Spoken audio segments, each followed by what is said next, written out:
Welcome to Master Debatin'. I'm Samantha Hong, and I'll be your moderator for this morning. Today, we will be bringing to light one of the most polarizing topics to be discussed on television history. Truly, what is the more important appendage, your arm or your leg? Representing the more northern limb, we have Alex Don't Twist My Arm Dwyer joining us here in the studio. And on the opposing side, for the southern equivalent, we have Brian Shake a Leg Farrell. So let's start. Brian, why the leg? Well, I mean, there's many reasons why the leg is superior. I mean, I think, of course, right now, when I was just doing my nice leg motions, that was all under my control. Like right now, when I'm talking with my hands, I can't really control it. It just kind of happens. So I think like with my legs, I have so much control. And really, and I hope we can get into this, the arms are kind of overrated in some of the things that people think they do. So you're saying that the arm is pretty sporadic? It's absolutely sporadic. Oh, that's very sporadic. Very complicated. Absolutely. Alex, are the arms truly that sporadic? Like, you really think that? You want to talk about sporadic? How about Charlie horses? Because every time I get a Charlie horse in my leg and it seizes up for minutes at a time, that's a bit sporadic. Can't really decide whether or not to use my leg or not. But the arms, I have perfect control over. I can move them in any way that I want to, and they can perform all the tasks I need them to perform. Yeah, the Charlie horses are brutal. They're and they only happen in your legs. You know what else is pretty brutal? When you use your hands too much and then it's like, oh my God, I have cramps, it's so sore. Or like if you lean on it the wrong way, now it suddenly falls asleep and then you're like walking around like this. Like let me tell you, I don't think that with the legs, sure you get the Charlie horses, sure sometimes they get sore, but that's all on you. I think like with the hands, just simply using them just can cause pain and discomfort and all these things. But like with the legs, they have so much more durability and endurance to them. I think it's pretty painful all around, like falling asleep on your arm, like a Charlie horse. Like, I don't know, like I get Charlie horses sometimes, and that, like, I'm done. I'm done for.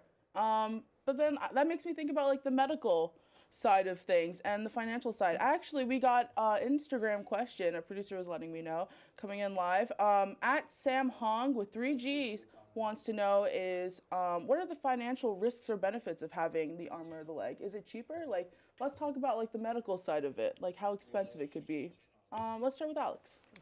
I think it's definitely more expensive to take care of a leg because, first of all, the clothing. You got to wear pants or shorts, so your bottom half, which are your legs, have to be covered at all times.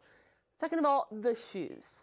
Nothing is more expensive than shoes. And in order to have your leg function correctly, you need to wear a shoe because, they're pretty weak without any sort of covering. Well, sorry, I don't mean to interject. I was just going to say that the reason why things are so expensive is because you need them a lot, because they're in such high demand. Right. Shoes wouldn't cost so much if legs were just useless, but because legs are so important and so great, we need like the tip-top quality shoes. But because legs can't function on their own without some sort of support, that's why they're so expensive. Arms, you don't need anything. You can add a little bracelet, a little bling bling, but you don't need anything to help the function of an arm. Have you ever heard of going barefoot? I don't know if you're familiar with that term, because well, let's talk about like the restaurant rule, right? Do you need like a shirt to go into a restaurant, or do you need like pants to go into a restaurant? Like, well, you know what I'm saying? Like, you don't really need no certain shoes, things. no shirt, no service. You got to cover both. The feet, which is the leg area, and a shirt, which is not the arms. A shirt can be sleeveless.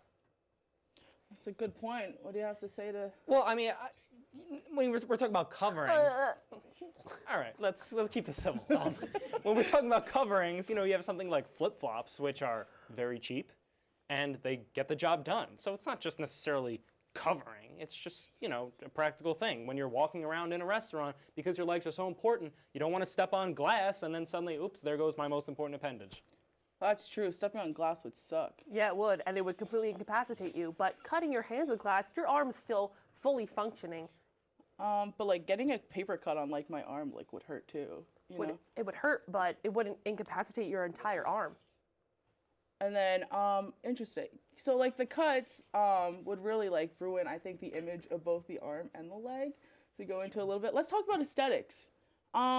Which appendage is more aesthetically pleasing? The arm or the leg, Brian? Well, I think it comes down to the individual a lot of the time. But I think the great thing about the legs is that if I'm looking at someone and they have really like disgusting legs, which I mean, legs as they are very aesthetically pleasing. But if someone has disgusting legs, when I'm speaking to them, I don't have to look at their leg. Like I could kind of just like talk to them like this, and then like, you know, their arms, their disgusting arms are gonna be there the entire time, but their legs, out of sight, out of mind. But what about like arm models?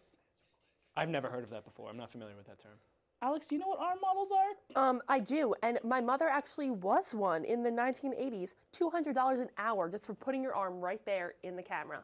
I think arms are definitely more aesthetically pleasing because they're never ugly. You can't really have an ugly arm. They're just long things that hang there and they're beautiful and they work really well. Long, with like lots of flab hanging down. No flab.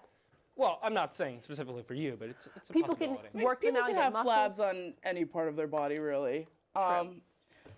They Thank you I'll for concede to that point. the tension is truly sweltering in here. Unfortunately, our time here this morning is officially up. Thank you both to Brian and Alex for joining us here in the studio. Make sure you tune in tomorrow where we will be debating which bar bat mitzvah line dance is the best, the cha-cha slide or the electric slide. So make sure to boogie oogie oogie back here tomorrow, right here on Master Debating.